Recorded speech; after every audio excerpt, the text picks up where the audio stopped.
Ghost in the Shell came out in 1995. I looked up to see what actual date it was, but I got like 3 different dates. One said March, one said October, one said November, 95. Gonna say, movie way ahead of its time. Maybe not now, but at that time, when I watched it just this past week, first time ever. So I was really able to sit down and enjoy something I've never seen before. I gotta say, I really like the anime style. I feel it aged very well. I can definitely say, hey, watch this, and it's not like, oh, I'm watching something super old, because everything in there is like science fiction-y, so it moves over very well. The movie's very deep, very thought-provoking. I'm in fact going to go back to rewatch it again because I feel I didn't quite pick up on so many different things. Kind of like The Matrix. You saw that for the first time. It was just kind of like, what? Movie was entertaining though. I like when cartoons cuss and when cartoons bleed.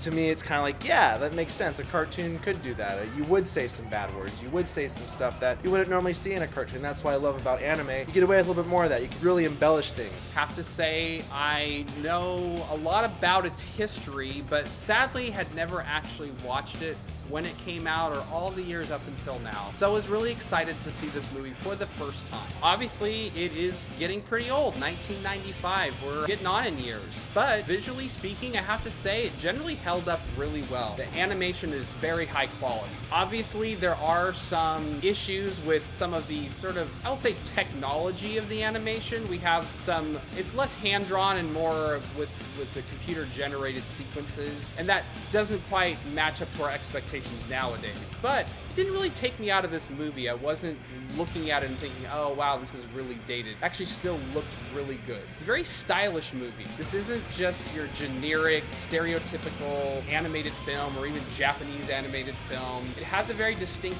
look and very stylized. I really appreciated the high level of detail. This was one of the first animes I ever saw. I saw Akira and then I saw Ghost in the Shell. I instantly fell in love with it. It is a very dense movie. You have to pay attention. And the entire time you are going to be in 100% mind-on mode trying to solve what's going on. They're giving you little bits of information. And it's to the point where you get like really important pieces of information in like 2-minute conversations in an elevator. You have to be paying attention to pick up everything going on to fully understand what's happening. Plus, at the same time, almost in the background, you have this cybernetic landscape of the future where this philosophical stuff is coming up. At the beginning, where you're kind of thinking, what's the idea of the ghost? What are they talking about? And then as it goes on a little further, you kind of understand the idea of the soul in the mechanical body. And you start asking questions like, how much of the body has to be mechanical before you're no longer human? What makes a human? Because you can put a human body together, but that's not actually a person. There's something else missing that we can't quantify. And that comes into play when you're building a mechanical human. What is it that piece is? And the philosophical concepts of that just blew my mind when I was in high school when I saw this. Kind of got to pay attention. There was a part where I went up to get some snacks and I came back and was like, you know what, wait, no, I need to rewind. I feel like those 2 minutes that I walked in the kitchen from, I missed out. So it's important, you got to pay attention. It is extremely complicated, very dense. It's a really short movie, but it packs a ton in there. Cannot not pay attention during this movie or you will be lost. I paid attention during the whole movie and I was still a little lost. This isn't a movie to just pop in, sit around, read your phone or an iPad or do something else. Like, you actually need to pay attention. You need to think about it. This movie does a good job of not only giving you a good mystery, a good sci-fi mystery, but introducing you to a whole new world of sci-fi in the form of, like I said, cybernetics and the idea of a mind being melded with a machine, the idea of being able to hack someone's memories. Awesome. Really, really neat concepts. While I didn't feel they came across very well in the new one, I definitely feel this one is perfect. If that came out today, I think I'd give that a 9 out of a 10.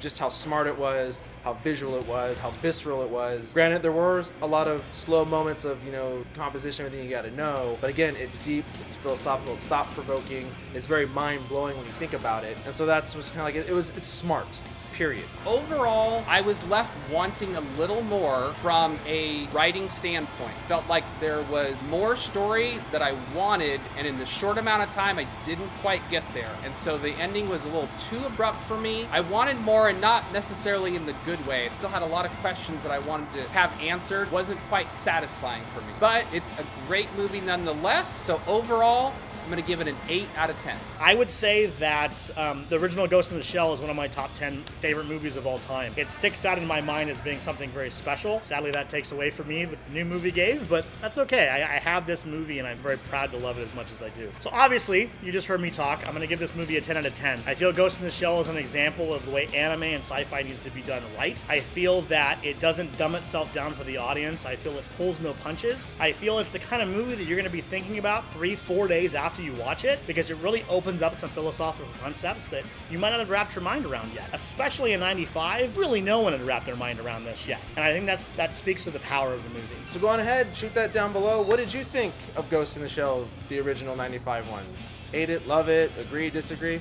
Shoot that down there. Tons of room. Go on ahead and favorite this video and like it. Hit that subscribe button. When you do that, you get more throwback reviews like this, plus our regular movie reviews, unboxing videos, other shenanigans we're doing the daily and weekly. And remember guys, you heard it here at The Source.